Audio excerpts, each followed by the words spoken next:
Petri Wine brings you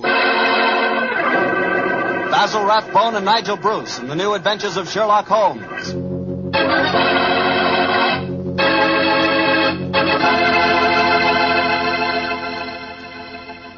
The Petri family, the family that took time to bring you good wine, invites you to listen to Dr. Watson tell us another exciting adventure he shared with his old friend, that master detective, Sherlock Holmes. You know, the lives of Holmes and Watson were not always filled with action. They spent many a quiet evening at home in Baker Street, discussing the problems of the world over a glass of port. You know, it seems that no wine is more expressive of friendship and hospitality than port. And I'm sure there's no port wine more enjoyable than Petri California port. Try a good glass of Petri port after dinner some evening, or any time you get together with your friends. You'll love the rich, ruby red color of that Petri port. You'll love its smoothness and full body, its remarkable and wonderful flavor, a flavor that comes straight from the heart of luscious, hand-picked grapes. Serve that Petri port alone, or serve it together with cake or cookies or with fruit. Yes, and serve it proudly. You can, because the name Petri is the proudest name in the history of American wines.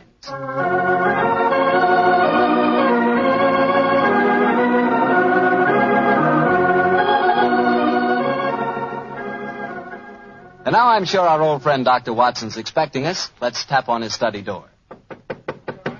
Come in.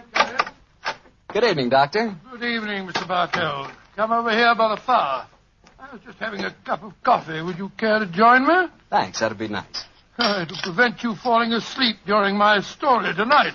There's no chance of that, Doctor. From the hint you gave us last week, it sounded like quite a story. It began in a circus in Paris, you told us? Yes, my boy, the circus. A colorful world of sawdust and spangles.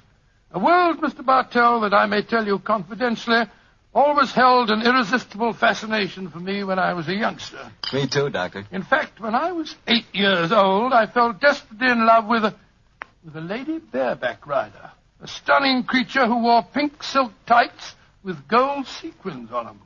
Unfortunately, my mother caught me writing her proposal of marriage, and I'm afraid that, that's another story, and one that you probably wouldn't find very interesting. I'm sure I would, Doctor, but I think it would be safer to stick to your Sherlock Holmes story. Yes, you're probably right, my boy. Well, it was a winter in the 1890s, and Holmes and I were in Paris. On our second day there, Holmes suggested we attend that night's performance of the Cirque Royale. Needless to remark, I was delighted, Mr. Bartell. And shortly after 9 o'clock that night, I found myself seated beside Holmes in a box near the ringside. It was an incredibly vivid scene, even for that city of color and light. The gay costumes of the women and the gaudy trappings of the ringmasters and clowns looked like a giant kaleidoscope under the blazing glare of the arc lamps. As we sat there, a brass band nearby blared forth some popular music of the day, and yet he didn't appear to be enjoying himself, and so I leaned across and touched his arm.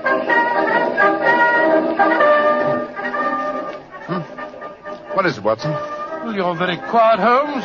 Aren't you having a good time? A good time, I suppose, old chap. I was just wondering where Mr. Edwards is. Mr. Edwards? Who's he? An extremely distinguished client who was to meet us in this box at 9 o'clock. Client. So this little excursion was on business after all. Yes, I might have known it. No worry, old fellow. In your case, I think you'll be able to combine quite a little pleasure with the business. Well, can't you be a little more explicit, Holmes? Shh. Here comes the ringmaster. Mesdames et messieurs, j'ai l'honneur de vous présenter ce soir la grande vedette du cirque, Mademoiselle Gisèle Girondet, équestrienne incomparable.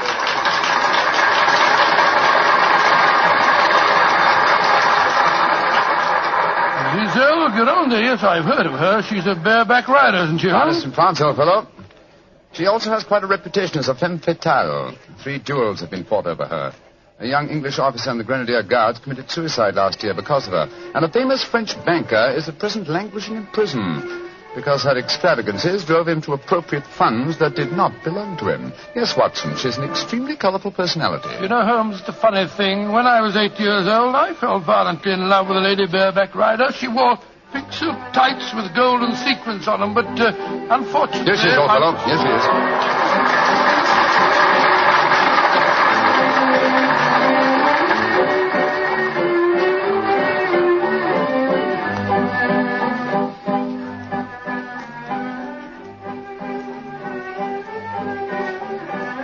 Holmes. She's exquisite. Look at the way she's jumping from the back of one horse to the other. Sheer poetry of motion. The lady appeals to you, Watson. By George, yes, indeed she does. In fact, Holmes, I don't mind telling you that if I weren't a married man and a poor you'd like man... to court the lady, eh? Yes, I should Excellent, indeed. old fellow, excellent. That's the very reason for our attendance at the Well, what in circus. heaven's name are you talking about, Holmes? Ah, there you are. Good evening, Mr. Edwards. Holmes, my dear fellow, how are you? I haven't seen you since that little affair at Windsor Castle when Mother... Excuse me, sir. I am Mr. Mycroft, and this is my friend, Sir William Nigel. Sir William Knight. Oh, of course. And I am Mr. Edwards. We must respect each other's incognitos, eh? How do you do, Sir William? Well, I'm extremely honored to meet you, Your Royal... Mr. Edwards. How'd you like Giselle? Isn't she a stunning creature? Yes, indeed she is, sir. The four of us to have supper together after the performance tonight, I understand, Mr. Edwards. Well, unfortunately, I can't be there, Mycroft. There's some stupid affair at the embassy which I have to attend. We must postpone the dinner until tomorrow night. Oh, very well, sir. Come over to my hotel a little early and we can discuss the whole business. Personally, I think a lot of fuss is being made about nothing.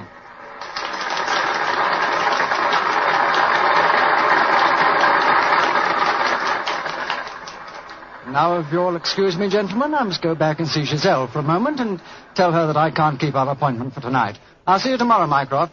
Good night, Sir William. Good night. Good night, Good night, sir. Et maintenant, pour votre plaisir, les frères Salini, les jongleurs internationaux.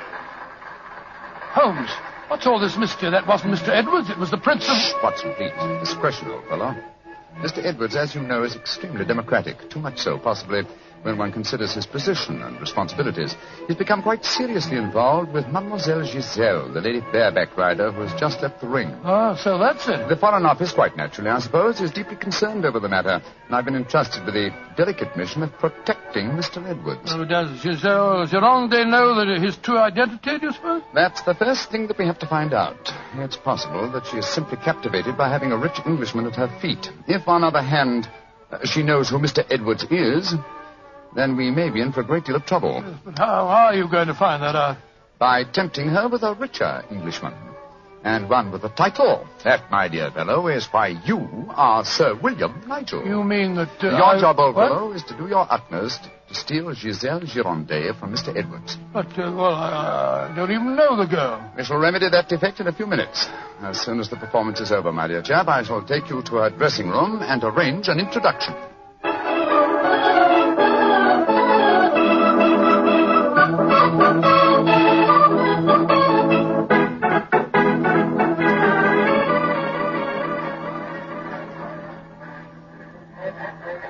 I must say, Holmes, the backstage life at a circus is even more colorful than in the ring. What makes you say that, old fellow? Well, I just saw a pinhead having tea with a bearded lady while a sword swallower was standing behind him practicing his act. Oh, hello.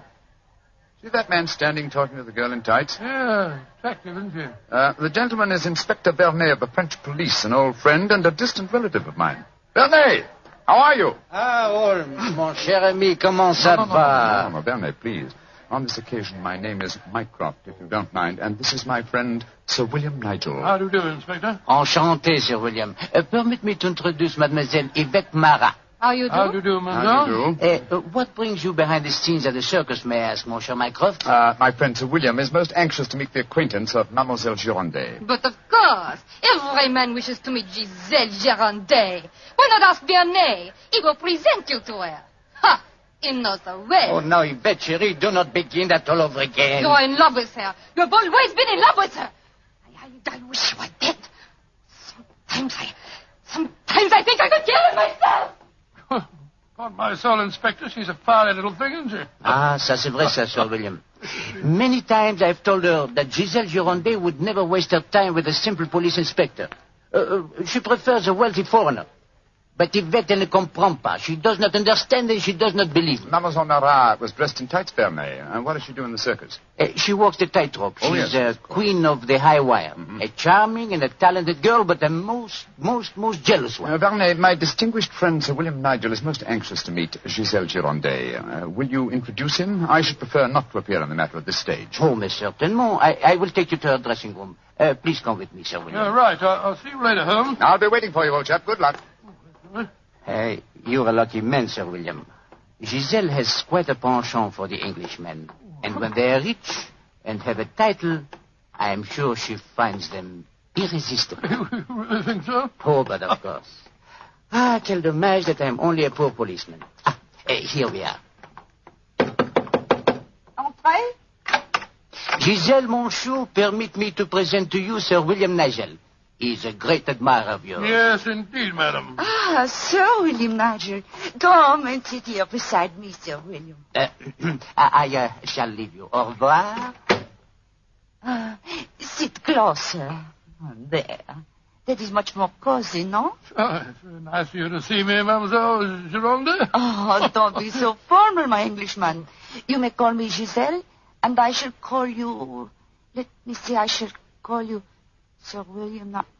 Willie! I shall call you Willie. You do not mind? Mine, it's very delightful. Quite delightful, my dear. I was hoping perhaps that you care to have a little supper with me tonight, Giselle. So what about some oysters, a cold pheasant, and a bottle or two of Pomeranian Green 72?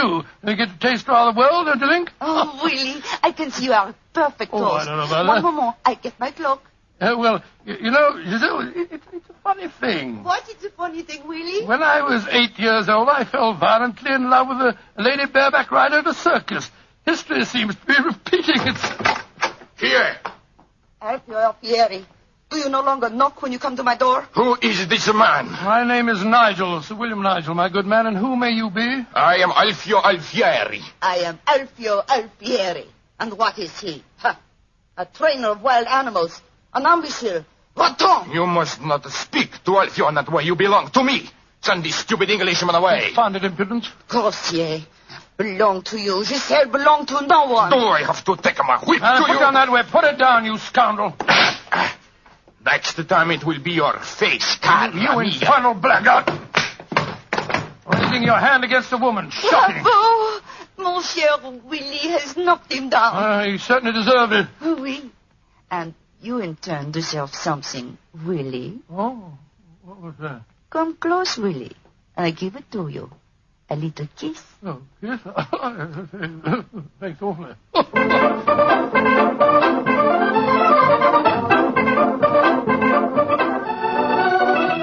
Oh, Willie, you are so strong, so resolute, so brave. Oh, it was nothing, my dear Giselle. Nothing at all. Here, more champagne, Gus. More champagne. Oh, Willie!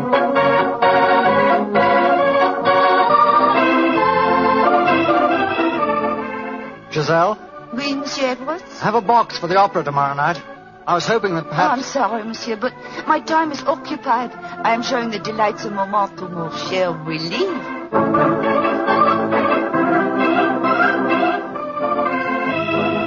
Mademoiselle est mieux le collier de perles à 5 rangs ou celui à 3 rangs? He says, which do I prefer, the 5-string color pearls or the 3-string color pearls? What does my Willie think? So that you can't hang too many pearls on a pretty neck like yours. I'll take the 5-string collar, my good fellow. You're doing splendidly, Watson, splendidly. Yes, but Holmes, I felt such a blasted fool handing that jeweler fellow a check signed by Sir William Nigel. You quite sure that it'll be Oh, honored? don't worry, old fellow. Remember who our client is. Money is the least important concern in this matter. On with the masquerade, old fellow. On with the masquerade.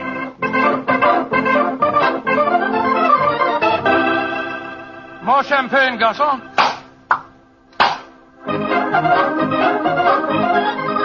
Willie, you are such a headstrong boy. More champagne.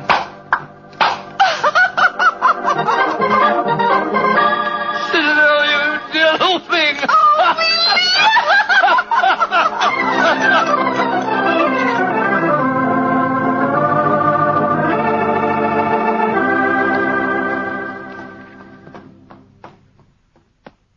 Good evening, Vernet. Has Mademoiselle Gironde come in for the evening performance yet? Yes, Monsieur Holmes. I escorted her to her dressing room half an hour ago. Monsieur Edwards is in there with her now. At last, it seems, she has use for a poor policeman. Last night she found a threatening letter on her makeup table. Since then, she has been most grateful for my company. A threatening letter, eh? Any idea who might have sent it? Oh, yes, of course. I'm afraid I have, Monsieur Holmes. I told her to pay no attention. By the perfume of the notepaper, I recognized the sender. A jealous tightrope walker called Yvette Marat. Oh. Poor Yvette. She would make a very inferior criminal, I'm afraid. Still, Giselle asked me to stay outside her dressing room till the performance starts.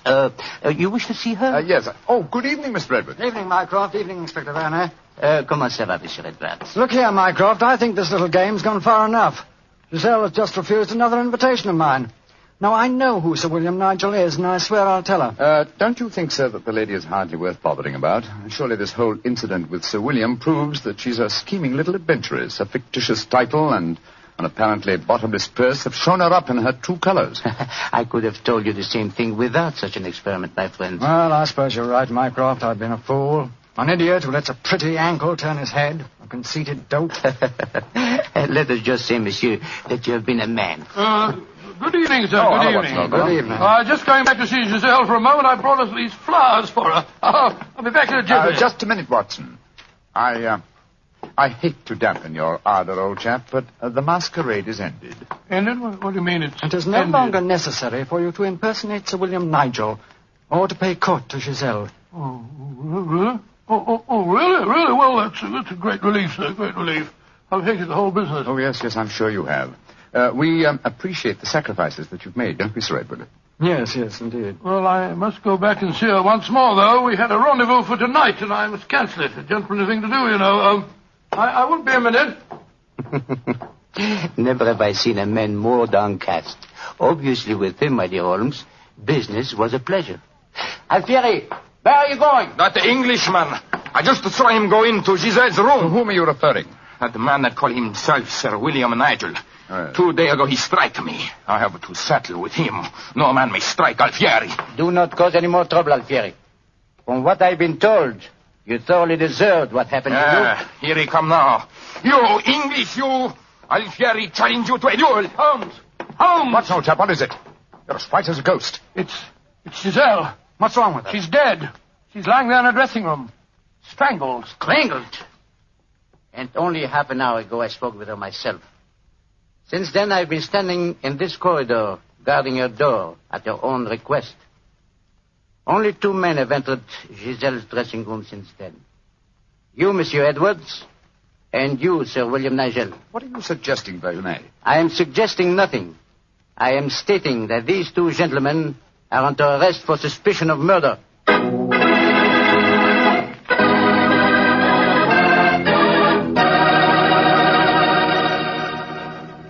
Dr. Watson's unusual story will continue in just a few seconds. Time I'd like to take to remind you that one wine that seems to be the outstanding favorite among the ladies is Petri California Muscatel. That's probably because, like a beautiful woman, Petri Muscatel is subtle and intriguing. Petri Muscatel is the color of burnished gold. And its flavor, well, it's the flavor of big, plump Muscat grapes, picked by hand carefully and tenderly, and they're just full of wonderful, delicious juice. If you want to show that you really know the wine that women prefer, serve Petri Muscatel. Serve it after dinner or later in the evening. It's wonderful. And why shouldn't it be? It's a Petri wine. Well, Dr. Watson, so you and the mysterious Mr. Edwards got yourselves arrested on suspicion of murder, huh? Yes, Mr. Bartell. Holmes did everything in his power to persuade Inspector Vernet to release us, but it was useless. And so, while Mr. Edwards and myself were languishing in detention cells at the local Sûreté, Holmes and the French inspector were examining the dressing room of the dead woman. I'm sure, Inspector Vernet, that being as keen a detective as you are, you must suspect the true identity of Mr. Edwards. Of course, Monsieur Holmes. But that is the danger of incognitos. If he chooses to assume the identity of plain Monsieur Edwards, then he must run the risks of plain Monsieur And Edwards. you're convinced that either he or my friend strangled Mademoiselle Girondet? It is obvious. Then I'll have to prove to you that they didn't. Let me examine the body again, will you? If she had been strangled by either of my friends, why would her body be lying here under the window? It's as far away from the door by which they left this room as possible. That proves nothing. No, but it's odd. Giselle was a strong girl. There might easily have been a struggle. Perhaps she tried to get away through the window. And yet there are no marks of violence on her throat. Just this piece of very fine cord. that did its deadly work so cleanly. Cut with a knife. Please do not remove the cord, Monsieur Holmes. The body has not yet been photographed. Dear me, Vernet, you're making it very hard for me, aren't you? You notice, of course, that the window is open. Yes, but we have examined the snow outside. There were no footprints within 3 yards of the window. The murderer must have entered by the door that I was watching. Yes, it would be hard, even for a professional acrobat to jump in. An acrobat? Vernet, your young friend, Mademoiselle Yvette Marat, is a tightrope walker. Yvette, but... Yes, she certainly had a motive. She'd even sent a threatening letter. I heard her express hatred and jealousy for this dead woman. It's conceivable that she could enter a room by a window without leaving footprints in the snow. Where was she at the time of the murder? I do not know. I was waiting for her in the corridor. Then I suggest that we investigate her alibi at once. And after that, Inspector, I must pay a visit to the Sûreté. I don't want my friends to think that I've deserted them.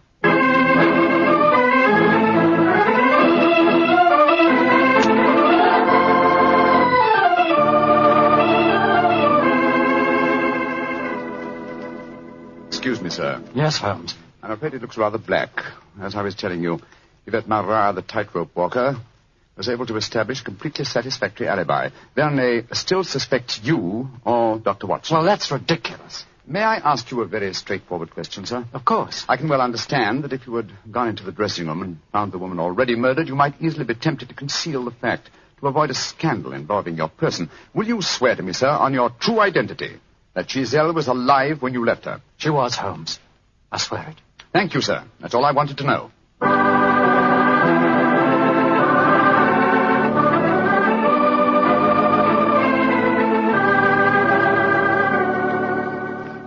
Holmes, I'm glad to see you. You know, I've been thinking. All this depends on Vernet's evidence. But supposing he was the murderer. He told us that Giselle had turned him down, you know. I'd thought of that, but Mr. Edwards swears that Giselle was alive when he left the room. And yet that means that Mr. Edwards... Oh, no. It's unthinkable. Holmes, you're not suggesting. Holmes, if I thought that were possible, I'd confess to the murder myself. My life wouldn't matter if it had saved a scandal like that. Great Scott, it'd shatter the empire. Dear old Watson, you shall not sacrifice yourself. You're as valuable a British institution as the Lion himself. No, my dear fellow. We shall never sacrifice you, not while my mind is still capable of... My mind? That's it. Thank you, Watson. You've given me the answer. Holmes, what are you burbling Be about patient, now? old fellow. In half an hour, you'll be out of this cell, and the real murderer will be in it.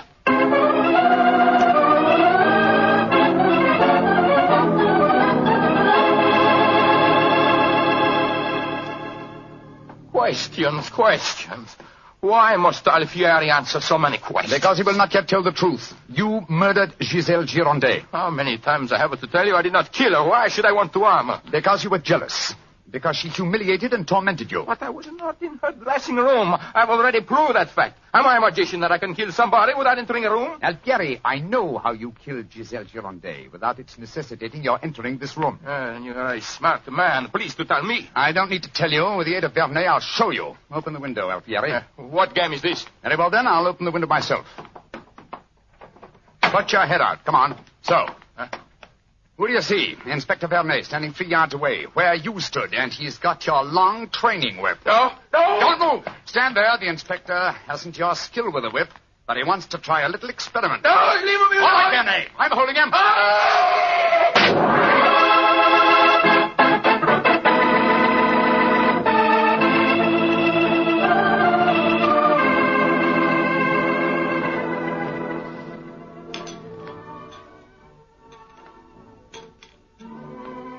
Well, Mr. Edwards, well, sir, this is a pleasant change from a prison cell, isn't it? It certainly is. Holmes, I can't tell you how grateful I am.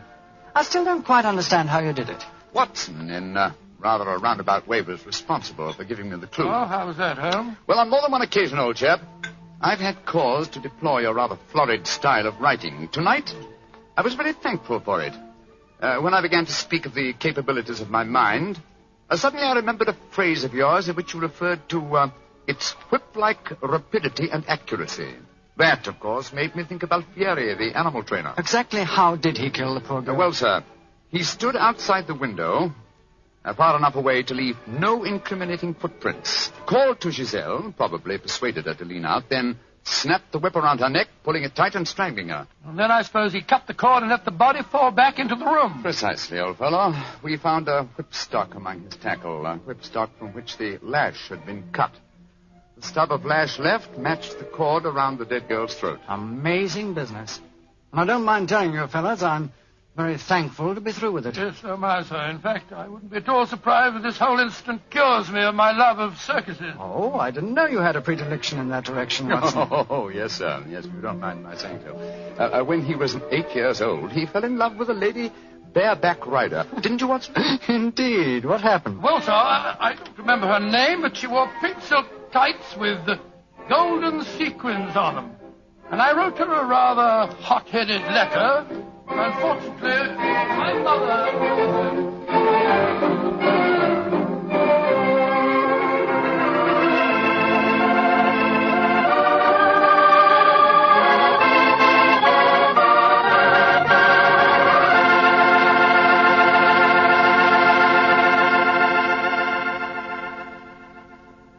Well, Doctor, that was one of the most unusual stories you've ever told. And I might say you played a very prominent part in that case yourself. Oh, I suppose I did at that, Mr. Bartell. Giselle was a beautiful girl. Beautiful. Boy, I sure love that nickname she gave you. Wheelie. Yes, I thought it rather nice myself. Well, that is, I mean... Don't get embarrassed over a nickname, Doctor. You should hear the nickname I had. When I went to school, all the girls called me Bottles. Bottles? Oh, I see, from Bartell. Bartell. Oh, some nickname, like a prophecy. What do you mean? Well, they called me Bottles, and now that's what I like to talk about most. Bottles. Bottles of Petri wine. Oh, I should have known. And I'd like to talk about Petri wine because, as far as I'm concerned, it's the swellest wine that ever poured from a bottle. That's because the Petri family really knows how to make good wine. Well, they ought to. They've been making good wine ever since they started the Petri business way back in the 1800s.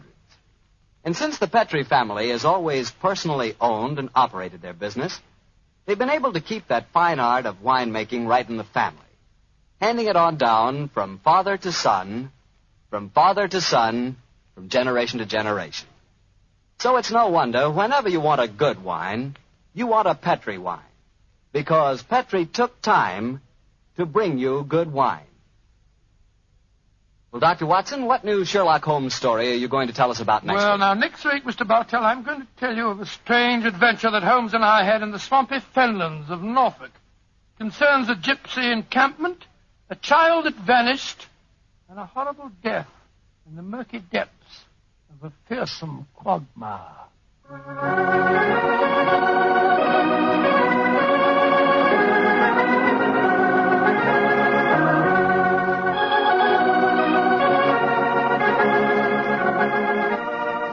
Tonight's Sherlock Holmes adventure was written by Dennis Green and Anthony Boucher and was suggested by an incident in the Sir Arthur Conan Doyle story, The Adventure of the Three Students. Music is by Dean Fosler. Mr. Rathbone appears through the courtesy of Metro-Goldwyn-Mayer, and Mr. Bruce through the courtesy of Universal Pictures, where they are now starring in the Sherlock Holmes series.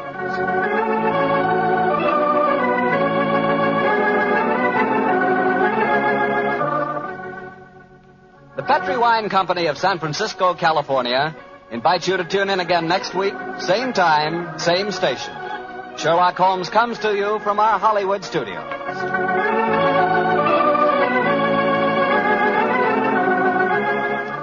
This is Harry Bartell saying goodnight for the Petri family.